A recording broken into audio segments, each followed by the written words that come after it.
कसं करायचं वांग्याचं लोणचं?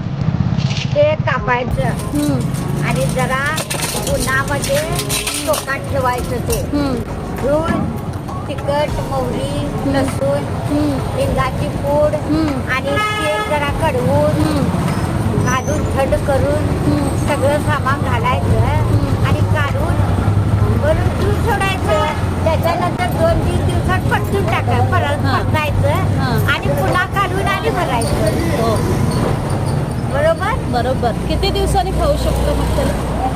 माझ्या तर हाती असं काढलो मी संध्याकाळी खायलाच पाहिजे. आणि ठेवू शकतो काय? आज ठेवायला शिकते की किती? एक 6 महिने टिकते? 6 महिने नाही किती? 2 महिने मला